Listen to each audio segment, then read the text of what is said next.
Whenever I think about risk, I think of a tool that it's a Six Sigma tool. It's called a FMEA, Failure Modes and Effect Analysis. Essentially what it does is helps teams slow down and have a conversation about what could go wrong. What are the breakdowns? I think it's a critical conversation for teams to be having at all different stages of their work. So what could go wrong? How would we even know in this crazy, disruptive world that it was going wrong? And what will we do about it?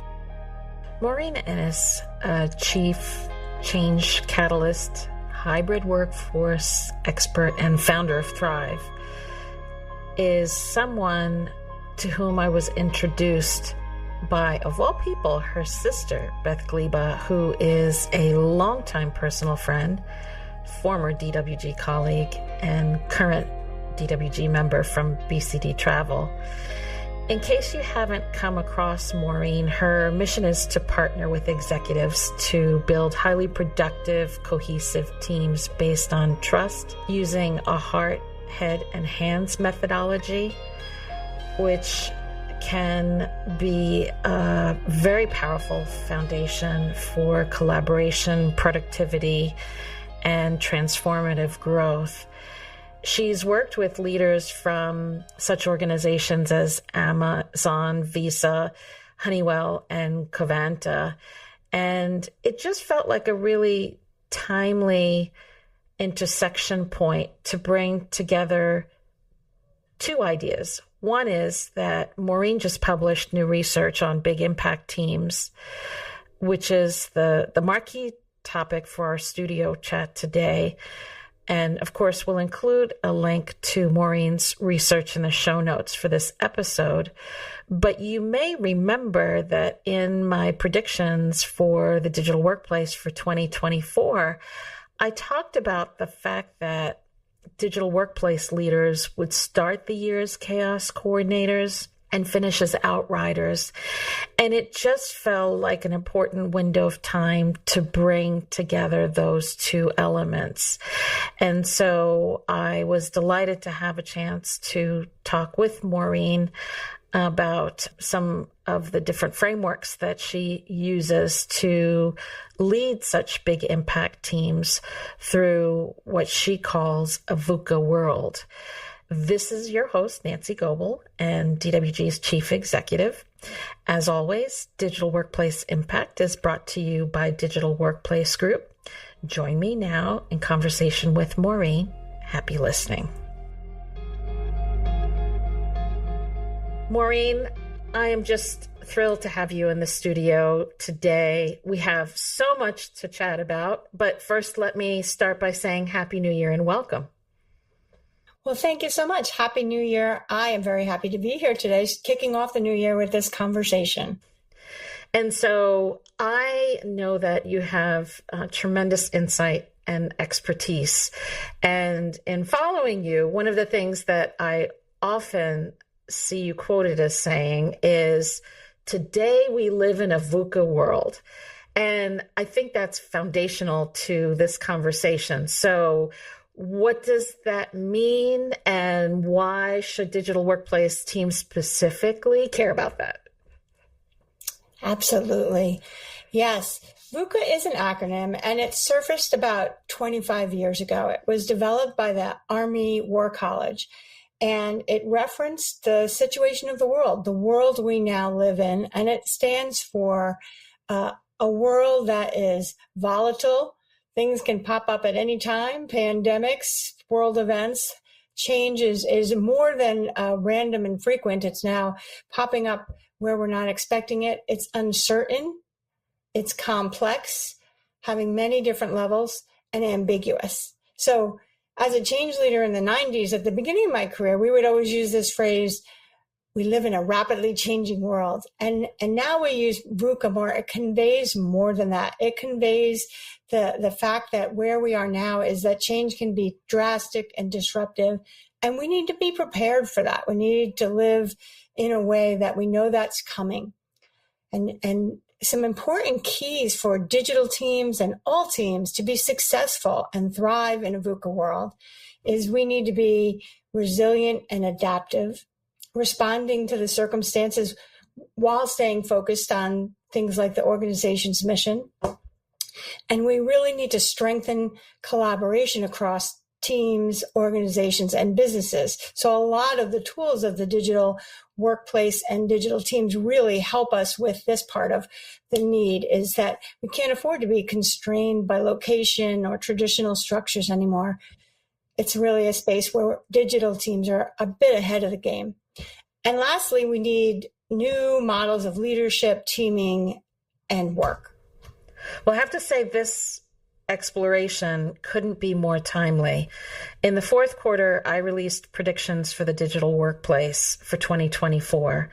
And not surprisingly, I talked about the fact that, when you look at the volatility around the global economy, when you look at the rise of generative AI, both for organizations on the client side and on the digital workplace side, we're seeing lots of change, whether it's clamping down on expenses or shifting from growth to profitability, or figuring out what to do when disruptive technologies like Gen AI hit the scene.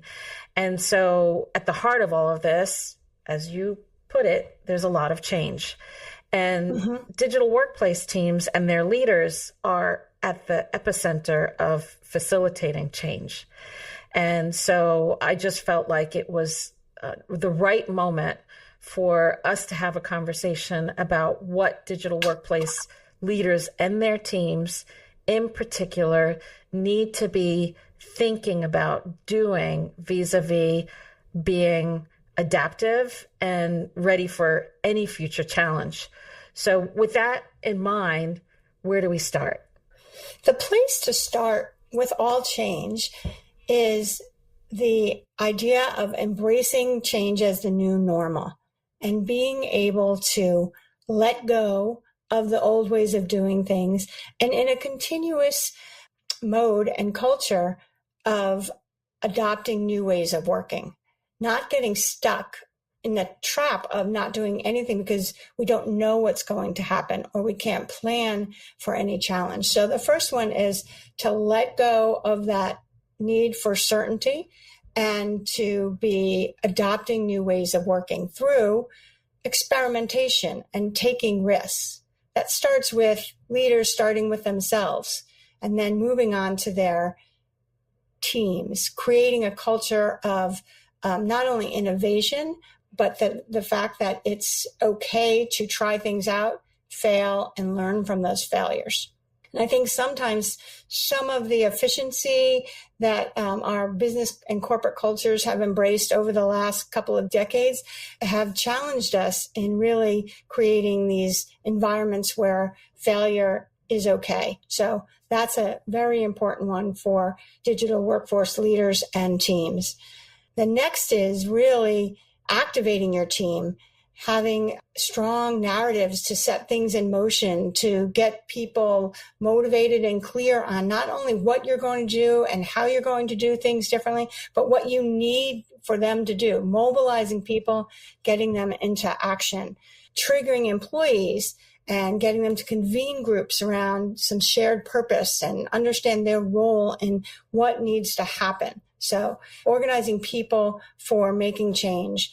And then the last one is to develop adaptive practices and strategies. If you're going to be an adaptive team, we need to change the way we set strategies. The way we did strategy years ago, linear thinking, doesn't work anymore. We need to understand the different kind of processes for collaboration that will work when things are really changing often, and how do we align? The idea that we could set goals once a year, that's something that's gone away. So we need new agile structures that teams need to adopt together and embody. So that's a lot to take on for teams in a whole new way, just given the cadence and complexity of all the changes that are in flight. And in your research, you say that big impact teams don't just pop up. They have to be developed with intention. So let's talk a little bit about that as well. Yes, gone are the days of simple teams where everyone worked in one location for the same boss, primarily doing the same work year to year, right? So when we're talking about this environment and teams that need to be responsive and ready for anything, that there is some simple steps we can take to make sure that those teams are working collaboratively together and willing to challenge each other, that they are aligned, holding each other accountable. And I think most importantly, that the team itself is knowledgeable and is always learning about the art of leading change for other people, because many of these digital work teams and their leaders are bringing change to organizations.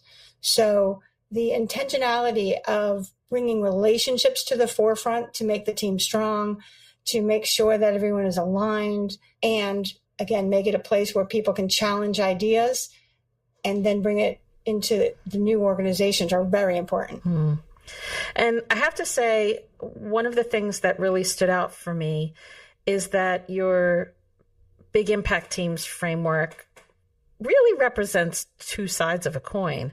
So on the one hand, yes, it's a framework for team development, but it's also a map for leadership too.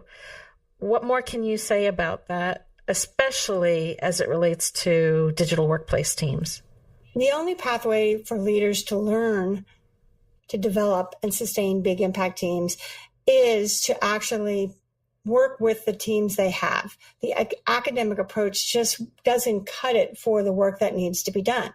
So with our clients, we use this approach of taking a team that has a big challenge and a big goal to meet, and we pull them through together. In the achievement of that goal, we walk them through the steps to being a big impact team. And it does indeed then helps to build the leader's ability to do that again and again with other teams, with core practices like building change narratives and convening people around a purpose and understanding what transformation and adoption takes, all those type of things. So we can work them through that while we are taking the team through their journey. And through the journey, we use a lot of progress assessments so we can replan and identify where focus is needed, what might be going wrong in that journey. But it's not something that just does happen naturally. That's something that's a big change for leaders to understand. We often just assume that if we bring people together and get them working, the work will happen. The other piece of that is there's a very intentional need to build relationships and build a team where everyone knows that, their teammates have their back. It's that situation when you get the best performance from a team. And again, seeing that as it happens, having it be an exercise that is actually moving a team forward so that they're accomplishing their strategic goals while learning how to be great teams so they can do that again and again. And of course, we've had the return to office in whole or in part for many organizations. So the idea that distributed teams are equally changing rapidly is something to fold into the conversation. And so in thinking about this framework, the need to foster a deeper sense of connection, not just productivity within teams, is very much alive. And so let's click down another level and talk a little bit about that. Yes. I am a big proponent of digital teams and the work that we can do when we collaborate and we have used collaboration tools and all that, and the evolvement of our hybrid workforce. But one thing that we do need to address and understand is that it does cause people to be more in isolation. There is not as much room for that ad hoc. People talk about it as like being around the water cooler. So this is, again, another place where we have to act with intention to bring that back in. One thing I like to talk about and why important for digital teams and distributed teams is the idea of connection before content, right? That when we convene together to come together, even if it is on a simple Zoom that we have every week, we need to make the time to stop for a moment and do a quick check-in.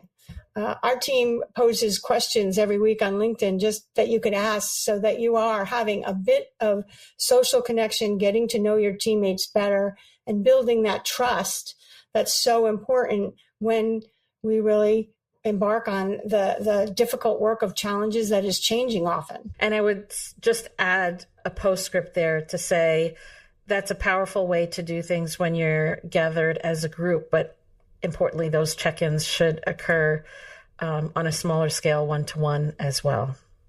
Yes, Nancy, you're right. So this applies when you're on a large group meeting, making the time just to do a quick check-in, and certainly is even more important when you're in small groups, one-on-one. Asking a simple question is an easy way just to do it, to take a breath before rushing into the content, to make time for a reflective question for someone. But how is it going? What is something that they are working on right now, to bring the person into our conversations and not just focus on work. And I think the other thing we have to think about in looking at the idea of big impact teams is the notion of navigating risk. We're operating at a time when change is moving with velocity. And for me, that means speed with direction. And I'm curious as to what your advice is in helping teams navigate that risk. Mm-hmm. Whenever I think about risk, I think of a tool that is a Six Sigma tool. It's called a FMEA, Failure Modes and Effect Analysis. Essentially what it does is helps teams slow down and have a conversation about what could go wrong. What are the breakdowns? I think it's a critical conversation for teams to be having at all different stages of their work. So what could go wrong? How would we even know in this crazy, disruptive world that it was going wrong? And what will we do about it? So it's a bit of an action plan, a simple action plan that you could do on a very simple level in just a conversation, or for a big project. It's a tool that you can go into much more detail and rank the different risks and what would happen and what's the degree of severity of those things happening. So that's my first practical advice about how to be ready for that kind of risk. The second is digital teams absolutely need to be at the forefront here and reading the world and following what's going on through organizations like yourself to see how, what is happening, what are the shifts, and believing that those things will happen to you sooner than you think they might. And bringing that back to the rest of the organization. I think digital workplace teams are very important in terms of helping organizations see where those risks as well as opportunities live, where you need to be on them. And the last thing I would say in terms of risk, I think one of the biggest risks I see with the teams in today's work world is this busyness trap, right? That everybody's heads down doing work and making projects happen, and not daily having the practice of saying, what is it that we need to do today that will have the most value or impact, instead of just like going on and on with what you're doing and not having your head up to see what might be happening around you. That's such an important point. And so we've talked about connection, we've talked about risk. One of the other things that you speak of with great authority is the need to balance the head, the heart, and the hands in working through becoming a big impact team. And in the age of generative AI, when there are a lot of unknowns and a need to evolve, tell us how that balance fits into the mix. Yeah, from a couple different perspectives. So we've been talking about in this conversation that relationships are growing in importance in this kind of world. And it is maybe for some people an oxymoron that in a world that's more and more technology focused, that your ability to build good relationships with people and collaborative teams and things like that is more and more important and will be more of a differentiator for your success as a leader, as a team member, right? So the heart piece, I believe, becomes even more forward in this age, especially with generative AI and technology that we're seeing, the digital workplace. It becomes even more of a differentiator for those in key roles, right? For all of us, really, right? I think what AI will do to some of our roles is take away some of the hands work, the work that is tactical. Our team has already started to use that and see some of these shifts over the last year. Our work of leading change, in terms of developing key messages or video scripts or tools, right, has been transformed by what we can do with AI, which leaves us open for more of that relationship work, as well as stepping into more targeted areas where a team might need help. For instance, managing the flow of information as it crosses the team. So I think the heart will take even more precedence. The head, we are all going to be able to get smarter. We'll be still useful as a navigator of that. And I think hands is probably a place where we will have more tools that can do that kind of hand work for us in terms of making things happen in tactical work. In a sense, the generative AI is an extension of the team and allows for us to level up on the head and heart work. Absolutely. Yes.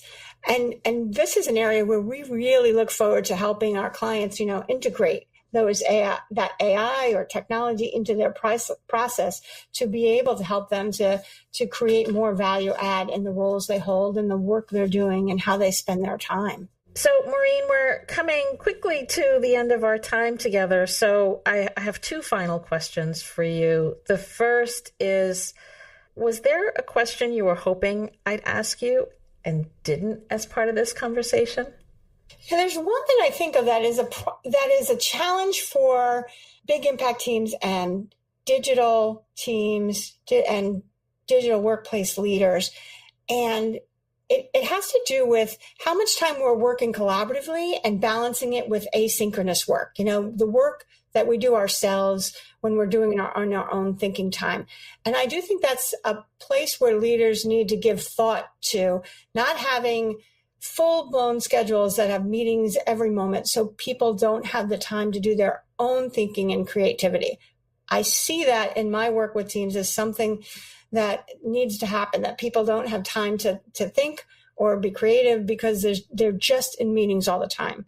And so this idea of asynchronous and carving out time for people to do their work and do it in a way that they can contribute to maybe some live documents or maybe even do it in small group, but that have creative time, I think is really important. And more technology and ultimately Gen AI will start to challenge us as well as us trying to do it for ourselves. I've already seen some early examples of digital assistants that are looking at someone's calendar for the week and saying, do you realize that you don't have any focus time? Let me reorganize your week with you. Yes, that's exactly it. Yep. And then there's a will there, though, for teams that you really have to be smart. And it comes into even the zones when digital work teams are trying to figure out what days will we be real time together, that you do need to spend time to figure out a system that does allow for that robust time together as well as the robust time apart. And it can be done, but it takes some time. And just to cap off our time together, any final reflections? My final reflection here is, as you prompted throughout this conversation, it's about digital work team leaders, digital teams themselves, and teams that haven't gone digital or even hybrid yet, right? It affects everywhere. And my final reflection is that really it takes leadership from everywhere. The more and more we go to these collaborative, distributed organizations, leadership can happen anywhere. And building the skills for all of us that we understand what it takes to make a great team, what it takes to be a great teammate, what it takes to be a good business professional. That can come from anywhere, and these are important skills for everyone in the organization to adopt, along with resilience, right? Building your own personal resilience so that when things do change, you have the energy and the composure and the optimism to be able to come up with what's next for yourself. And I say this often to DWG members. I think generative AI is introducing a new level of natural curiosity, which promotes continuous learning. So the better the questions you ask, the better the information you uncover, and then that prompts a different set of questions, and then the list goes on. It is a great tool for teaching people to make good questions. I've noticed that as well. I totally agree with you. And in what we teach, that is one of our philosophies, that we need to move from telling people to do things to asking great questions, being curious, as well as helping other people trigger their own reflection. And I do think that that is one of the maybe side benefits of AI, is teaching us to be better questioners. And so, Maureen, I'm really pleased that you had a chance to step away from a busy day and have a chat with me in the studio. There have been some fascinating insights and frameworks that you've introduced to us around the idea of developing big impact teams and the leaders around them. So thank you so much for coming into the studio today.